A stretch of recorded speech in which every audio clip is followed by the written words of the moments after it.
Hi, this is Mick Burgess. I'm currently backstage at the Clooney in Newcastle. I'm joined today by Conny Bloom from Electric Boys. Conny, it's good to see you again. How are you doing? I'm good, thank you. Good to see you too. Yeah. I mean, your UK tour started last night in Sheffield. How was the opening night of the tour? It was great. It was we used a borrowed backline and stuff, so it was a little bit rough around the edges, but it was kind of fun. You know, sometimes you can use that and do something you know that you normally don't do. Yeah. Basically, so we ended up.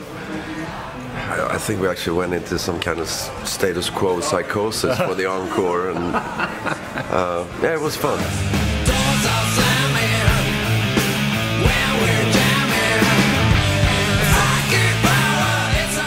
So you're playing 8 shows while you're over here. I mean, it's been a couple of years since you've been here. Is it good to be back? Yeah, England was always, UK was always a great market for us. UK, Sweden, and America was the places that we used to tour. Because this tour marks the 25th anniversary of your second album, Groovus Maximus. Does it really feel like a quarter of a century since you put that record out? Hell no. Time flies. It's scary. It is. Believe me, it's going fast. 1 minute you're that age, next minute you're this age. Yeah. We were actually discussing it today. Why is that? I mean, if I would know or come up with some kind of idea to stop it, that would be great. You'd be a very rich man. Groovus Maximus.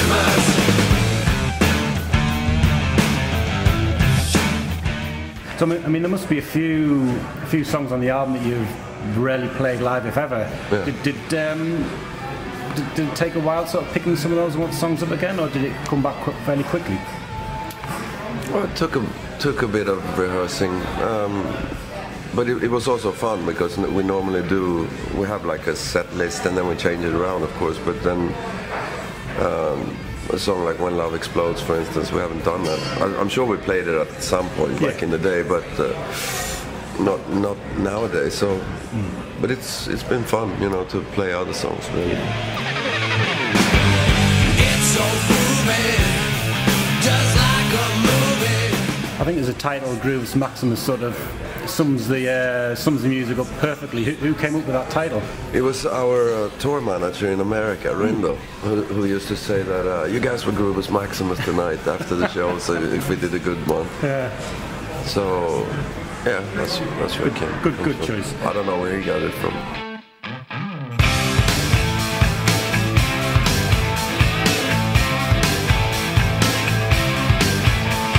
The first album, Funk and Metal Carpet Ride, had been hugely successful for you, and you had the big hit with All Lips and Hips. Did that put pressure on you for the second album? I think it did, but not because it became a hit. It was more a matter of that before the first one, we had so many years to write songs and collect songs, and yes. So then before the second one, it needed to be done quicker. It's that second album syndrome. Yeah, no, I mean, I can come up with lots of good riffs, but they're not good enough. You know what I mean? So I think it was more a matter of us setting high standards for ourselves, and that's why it took a little too long in hindsight. But that's how it goes. Did you not have any songs left out from Funk and Metal Carpet Ride, or did you write everything from scratch after that had come out? Yeah, from scratch. Yeah. So how long did that whole writing process take? Well, I guess the album, correct me if I'm wrong, but I think it was 2 years between them. Yeah. So about that time. Yeah, it took quite a while. Because you're the main songwriter for the band. So how do you, once you've written the songs, how do you present them to the band to play? Do you bring them a rough demo out, or?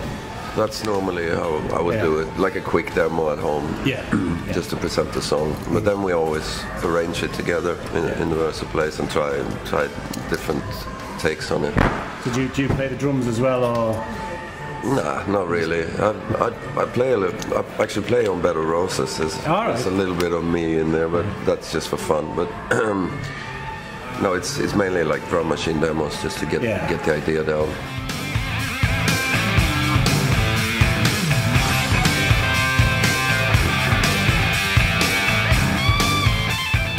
Did you find the process of recording the second album, now that you had a bit of experience in the studio and you toured a lot, did you find it an easier process to do, or you become more sort of, I don't know, more of a perfectionist with the second record? It's like you go into the studio with this positive attitude, thinking, we're going to make a new album, and you feel great about it, and then in the middle of it, it's rubbish. You end up thinking this is never going to happen. We're never going to finish it. The songs are shit. So it's I don't know. I love making albums, but I hate making them as well. 'Cause I'm the captain of my soul. Why you can drag me through the fire? But when you get towards the end, you start thinking, I have actually enjoyed this process. It's a shame it's nearly finished. Or is it more of a relief? But then when you mix it and you listen back to it, and then afterwards it's like, let's make another one. Yeah. It usually ends on a positive note. Yeah, that's always a good sign. Because you recorded part of the album Abbey Road Studios down in London. Why did you decide to choose that?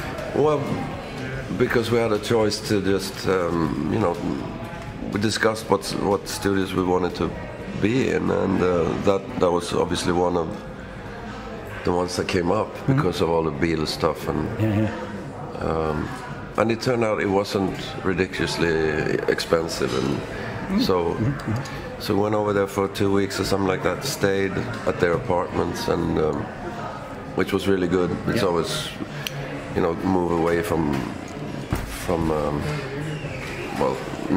I was going to say families and stuff, but we didn't have families back in, like with kids and stuff in those days, but it's still going away someplace and just focusing. Yeah. Did you feel that sense of history when you walked into that studio? Well, in the beginning, and then they said, of course, that you guys probably want a bit of a look around here, and they showed us the tape machines and stuff like that, but then 50 minutes later you're working. Yeah. So, and it's funny because, like someone said that, you can tell you got inspired by Abbey Road with Mary in the Mystery World, that song, but obviously it was written like half a year before, but that's exactly what I would have thought. Beatles, it's got that Beatles vibe to it. Yeah. Was any of did you get a chance to sort of use any of that original equipment, or is that just sort of there in a little museum thing? I'm not sure. I can't remember what was used or not. But like the piano that's in the studio is like it's been there forever. It's been used by the Beatles and stuff. So did you have a go on that? Yeah, after a few pints.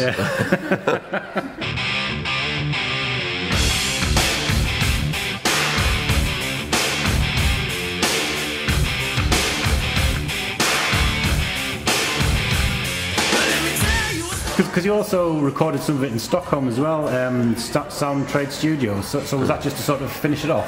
Yes. Or overdubs and stuff? Overdubs and mix. Yeah. Well, one thing that I noticed that you got Hugh Syme, the legendary art guy who did most of the Rush albums. Yeah. I love the cover. What's the meaning of the little girl in the locust? I have no idea. Hugh Syme was a psychedelic cat. Yeah. I don't know, all those covers are pretty... I like them, they're really cool. And we would just discuss, again, we were discussing it in LA, and our manager came up with this idea.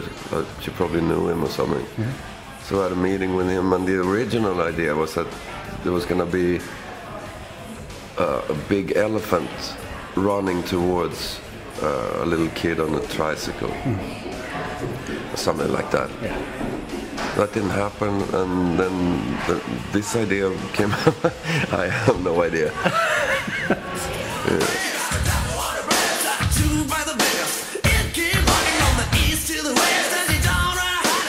Sometimes you might have an idea for a cover, but this was all we knew was it's going to be called Groovus Maximus. Yeah.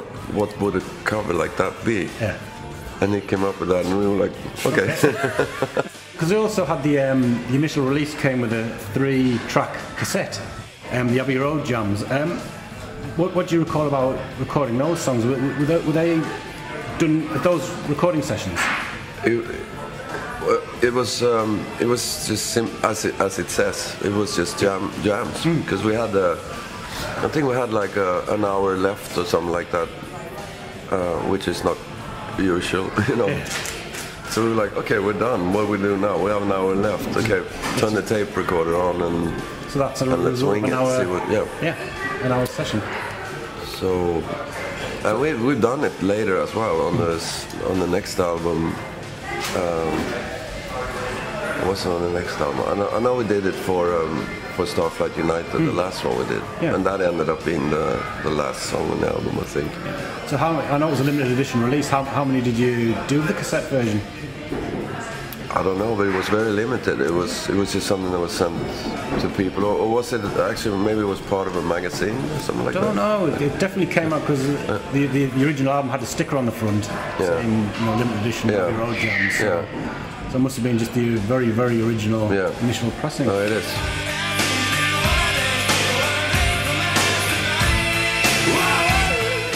After you put the album out, how long did you spend out on the road touring and support? You know, we did a lot of gigs, you know, before the first album, or when we did the first album, we set some kind of record in Sweden for gigs in a year's time. Like, I don't know, 100 or something like that. We were just playing all the time. And then we just followed up towards there, and like I said, in UK and America.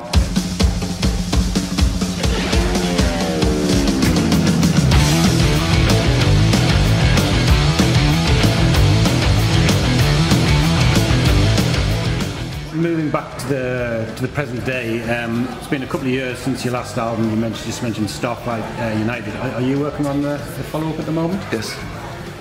So I've just seen your video on your Facebook page yesterday. Dishes, the new song. Is that on the album? Yeah, it's gonna be on the album. It's the first single from it, and it was broadcasted on a Swedish TV show a couple of days ago. So. That's possibly the most rock and roll name of a song title I've seen. Sort of but the whole song is about that you don't want to do the dishes anymore. It's got that sort of, I don't know. It's good. To me, it's that the vibe when you're young, you're in school, when you find your like a favorite band. In my case, was Alice Cooper. And I remember hearing School's Out when I was like 10 years old or something like that. And when Ball on Blitz came out, I flipped. You know, it was just much cooler than the Beatles and stuff that I had heard at home.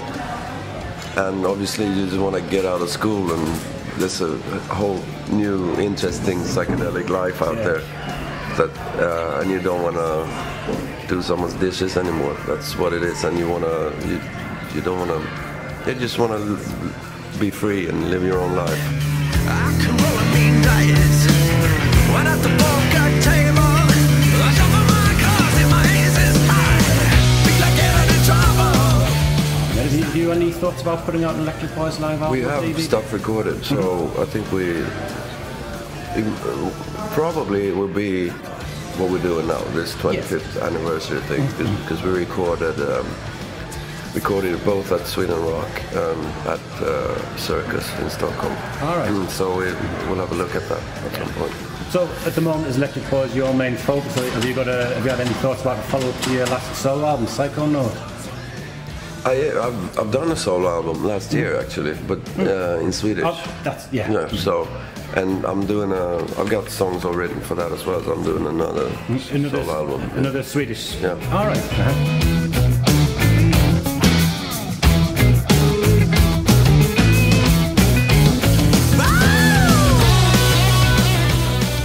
I know a while back we saw you on UK TV advertising Jameson's whiskey. That's right. I remember sitting there watching a cup of tea. Does not look like cup of tea. Cup of tea. Supposed to drink tea. And then it does not look like Conny Bloom.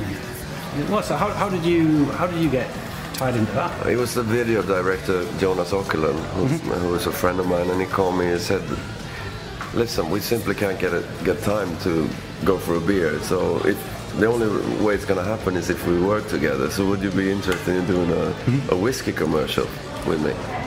I'm like, okay, what whiskey? And he said Jameson, and I'm like, okay. I'll call you back in 5 minutes. And then I phoned a friend of mine, a rock and roller, but who's a whiskey, like a connoisseur. And I said, okay, what about that? And he said, yeah, it's good, it's classic, you know. So I phoned him back, okay, I'll do it. Went to London and we did it in a day or two. And then did you get a few crates of whiskey as a pot payment? Lots of them, yes. Yeah. Are you a whiskey drinker, or did your friends and relatives? I'm more of a wine and beer person, to be honest. But so your family and friends. Well, I drank so much Irish coffee for about a year. It was ridiculous, but it was nice to have at home, because even when the kids like grandma came over or whatever, and you go, you want an Irish coffee, like in the afternoon, in the middle of the week, and everyone's so happy about it. It was good. And I got a bike, a bicycle. That was really cool. A big, one of those big postman bikes or whatever. You know. So it was fun. So it was good fun to do. Yeah.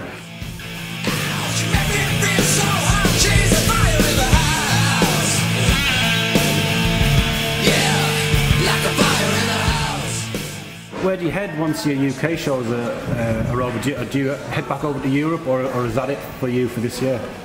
It's just UK, and then we go back and work on the album. Yeah. And so 2018's hopefully going to see the new album coming out, and then for sure, and then a tour in support of that. Yeah. Excellent. Conny, it's been an absolute pleasure. Yeah, as always. Looking forward to the show tonight, and best of luck with the rest of the tour. Thanks a lot, mate.